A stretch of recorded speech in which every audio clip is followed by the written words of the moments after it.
Welcome all of you. Welcome to the discussion of the ethics. पहा, आज आपण केस studies discuss करणार आहोत आणि या केस स्टडीच्या डिस्कशनमध्ये आज आपण 2024चा पेपर सिलेक्ट केलेला आहे. वन बाय वन सगळ्या केस स्टडीज टार्गेट करणार आहोत. आपल्याला यातून आन्सर शोधायचे मागे लागायचं नाही. सध्या आपल्याला काय टार्गेट आहे की केस स्टडीज समजून घ्यायची, ती स्टोरी स्वरूपात कशी लक्षात ठेवता येईल आणि मग जेव्हा आपण थिअरॉटिकल पर्स्पेक्टिव्हने स्टडी करतोय त्यावेळेस त्या केस स्टडीचं कसं उपयोजन करता येईल या सगळ्या गोष्टी आपण डिस्कस करणार आहोत. ठीक आहे. सो केस स्टडी रीड कशी करायची, सगळ्यात पहिला प्रश्न. ती स्टोरी स्वरूपात लक्षात कशी ठेवायची, हा दुसरा प्रश्न.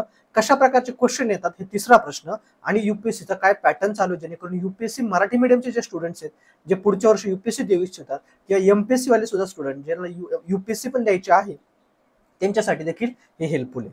So let's start with the reading. मी मराठीमध्ये देखील या ठिकाणी दिलेली आहे, ती तुम्ही मराठीमधून वाचा, मी इंग्लिशमधून वाचतो. ठीक आहे, जेणेकरून जे इंग्लिशमधून करणार आहे त्यांना पण हेल्प होईल. मी मराठीमधून मिनिंग पण सांगतो.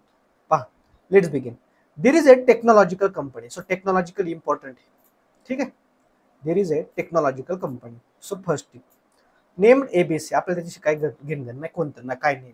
Incorporated which is the second largest world wide. लक्षात ठेवा, हे मात्र महत्वाचं आहे. Second largest, situated in the third world. इथंच तुम्हाला कळायला पाहिजे स्टोरी काय, की एक लार्जर टेक्नॉलॉजीची कंपनी आहे जी सेकंड लार्जेस्ट वर्ल्ड मध्ये, बट थर्ड वर्ल्ड कंट्रीज मध्ये. म्हणजे कुठेतरी थर्ड वर्ल्ड कंट्रीचे रिसोर्सेस वापरले जात असतील, बट त्याला रेव्हेन्यू दिला जात नसणार व्यवस्थित. कशा प्रकारे ते मॅन्युप्युलेशन करत असेल डेटाचं, मी अजून केस स्टडी वाचली नाही तरी मी तुम्हाला सांगतो हीच असणार आहे, किंवा याच्या रिलेटेड आहे, किंवा त्या गोष्टी ओपन अप व्हायला सुरुवात झाली पाहिजे. Next, the CEO and the majority share holder of this company. तुम्ही कोण आहे त्या कंपनीचे सीईओ. लक्षात ठेवा, तुम्ही त्या कंपनीचे सीईओ आहात. The fast technological improvements have raise worries among the environmental activist. So कंपनीची जी डेव्हलपमेंट होत चाललेली आहे त्यातून एक काहीतरी वरीज म्हणजे काळजी करण्यासारख्या गोष्टी निर्माण झाल्यात. कोणामध्ये, जे पर्यावरणाबद्दल जे आहेत जागरूक त्यांच्यामध्ये. Regulatory authorities and the general public. General public मध्ये काही कन्सर्न्स आहे, काही जे नियमन मंडळ आहे त्यांच्यामध्ये काही कन्सर्न्स आहे, काही एन्व्हायरमेंटल ऍक्टिव्हिस्ट आहे त्यांच्यामध्ये काही कन्सर्न्सेस आणि काळजी करण्यासारख्या गोष्टी निर्माण झालेल्या आहेत. ओर द सस्टेनेबिलिटी म्हणजे लॉंग टर्म. ठीक आहे. You confront substantial issue about the business environmental footprint. So तुम्ही बऱ्यापैकी ह्या प्रश्नाचे उत्तर देण्याचा प्रयत्न केलेला आहे. Your organisation had significant increase of 48% in green house gas emission compare to the levels recorded in 2019. 2019च्या कंपॅरिटिव्ह मध्ये ग्रीन हाऊस गॅसचं जवळजवळ 48% इमिशन वाढलेलं आहे. सिग्निफिकंट इन्क्रीज झालेले 2019च्या तुलनेत. Significant rise in energy consumption is mainly due to the surging energy requirement of your data centers. त्यांनी सांगितलं की तुमचे डेटा सेंटर्स वाढल्यामुळे मोठ्या प्रमाणात एनर्जी रिक्वायरमेंट वाढली आणि एनर्जी रिक्वायरमेंटमुळे ती एनर्जी रिक्वायरमेंट फुलफिल करण्यासाठी तुम्ही जे सोर्सेस वापरले त्यातून 48% ग्रीन हाऊस गॅस इमिशन वाढले. Fuel by exponential expansion of AI. So AI मुळे मोठ्या प्रमाणात डेटा सेंटर्स उभे राहिले, त्याच्यामुळे एनर्जी रिक्वायरमेंट वाढली, त्याच्यामुळे ग्रीन हाऊस गॅस वाढला. AI powered services need much more computational resources and electrical energy. So computational resources लागतात, electrical energy मोठ्या प्रमाणात लागते compared to the conventional online activities, notwithstanding their notable gains. The technology proliferation म्हणजे काय, प्रसार, has led to the growing concern over the environmental repercussions. So ही जी technology पसरत चालली आहे त्यातून अधिक पर्यावरणाबाबतचे जे काही दुष्परिणाम होतात ते देखील अजून प्रामुख्याने समोर येत चाललेले. Result in increasing warnings. तुम्हाला बऱ्यापैकी वॉर्निंग्स वाढत चाललेले आहेत. AI models especially those used in extensive machine learning and data processing exhibits much greater energy consumption than conventional computer. So त्यांनी सांगितलं पर्टिक्युलरली मशीन लर्निंग मध्ये आणि डेटा प्रोसेसिंग मध्ये जर एआय यूज केला तर त्याच्यासाठी मोठ्या प्रमाणात एनर्जी कन्झम्पशन होते. आता लिंक समजून घ्या. पहिला क्वेश्चन एआय इथिक्स वरती आणि पहिली केस स्टडी पुन्हा एआय इथिक्स वरती. ठीक आहे. मग आता काय गोष्ट लक्षात ठेवण्यासारखी आहे की ज्यांनी अगोदर केस स्टडी सोडवली ना त्यांच्यासाठी फायदा आहे, कारण त्यांनी हे डायमेन्शन यायचं तुम्हाला लगेच पहिल्या क्वेश्चन मध्ये ऍड्रेस करता आलं, कीवर्ड्स मिळाले, तुम्हाला त्याच गोष्टी ऍड करता आल्या. यातून मग काय घ्यायचं मेसेज, ट्राय करायचंय अगोदर केस स्टडी सॉल्व्ह करायला, जेणेकरून आन्सर मध्ये तुम्हाला एक्झाम्पल्स मिळतात, तुम्हाला आयडियाज मिळते. सो मी जर केस स्टडी सॉल्व्ह करायला गेलो ना, मी सर्वात पहिल्यांदा केस स्टडी सॉल्व्ह करण्याचा प्रयत्न करतो. त्यानंतर मधल्या पिरियडमध्ये मी ऑब्विसली अगोदर मी आयडिया घेतो की कशा प्रकारचे क्वेश्चन्स आहेत. जर ओव्हरलॅपिंग असेल तर अगोदर केस स्टडी सॉल्व्ह केले जातात. त्यानंतर मी बऱ्यापैकी केस स्टडी सॉल्व्ह करण्याच्या अगोदर आपण कोड बेस्ड एक क्वेश्चन सोडतो, जेणेकरून माइंड ओपन असतं. ते कोड्स मला केस स्टडी मध्ये वापरता आले तर मी वापरतो बऱ्याच वेळा. ठीक आहे, सो आपण ती स्ट्रॅटेजी नंतर डिस्कस करणार आहोत. Although there is already a commitment and goal to achieve net zero emission by 2030. So 2030 पर्यंत नेट झिरो इमिशन आपल्याला अडॉप्ट करायचंय, ही कमिटमेंट केलेली. The challenges of lowering emission seems overwhelming as integration of AI continues to increase. आणि मग हे challenge वाढत चाललेलं आहे, कारण का एआय कंटिन्यू वाढत चाललेलं आहे, राईट. त्याच्यामुळे एनर्जी कन्झम्पशन पण वाढत चाललेलं आहे. To achieve this goal substantial investment in renewable energy use, म्हणजे पारंपरिक ऊर्जा म्हणतो आपण त्याला, वुड बी नेसेसरी.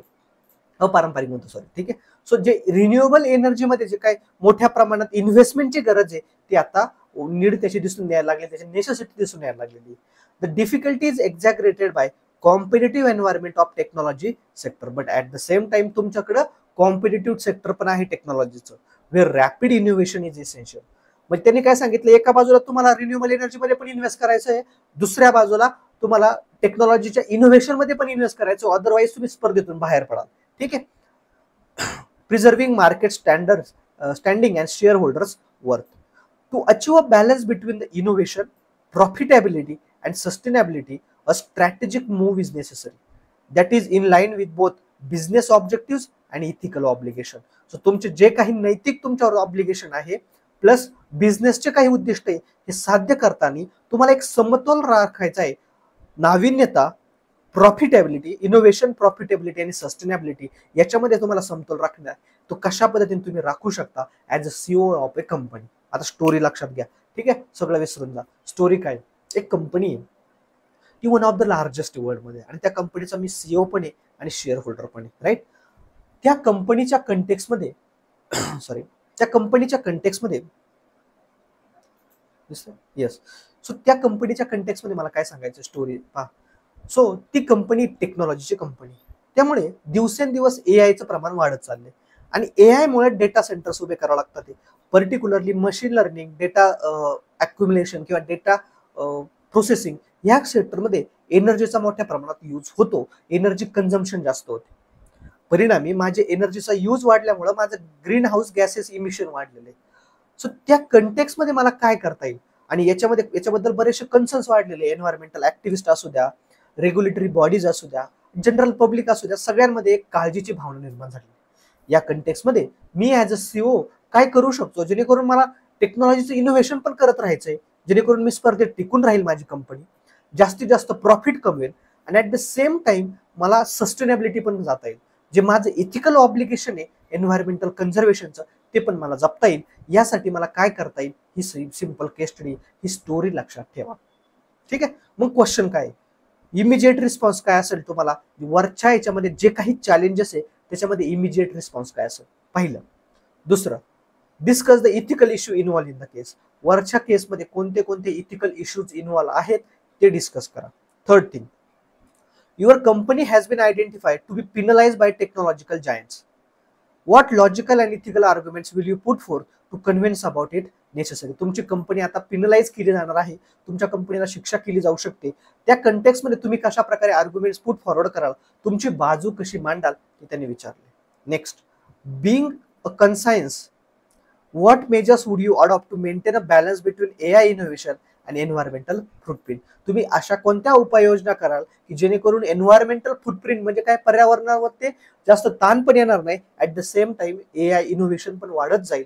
सो ह्या दोन्ही गोष्टी बॅलन्स करण्यासाठी तुम्ही कशा प्रकारे समतोल राखण्यासाठी कोणत्या उपाययोजना कराल, ते देखील उत्तर लिहायचं. तुम्हाला असं वाटत नाही बऱ्यापैकी पहिल्या क्वेश्चनचा सिमिलर आन्सर आहे, इतक्या फास्ट आन्सर लिहून होईल. ठीक आहे, बट आता उत्तर शोधायच्या मागे लागू नका. उत्तर डिफिकल्ट सापडतील तुम्हाला, डिफिकल्टी, कारण अजून केस स्टडी तुम्ही उत्तर शोधण्याचा प्रयत्न नाही केलेला. आता काय करायचं, स्टोरी स्वरूपात लक्षात ठेवायचं. ठीक आहे, सो ही स्टोरी आज सगळ्या घरच्यांना सांगा, तुमच्या मित्रांना सांगा, सगळ्यांना सांगा. 6 स्टोरीज तयार करायच्यात आपल्याला, त्यातली ही पहिली स्टोरी. ठीक आहे, त्यानंतर आहे दुसरी स्टोरी.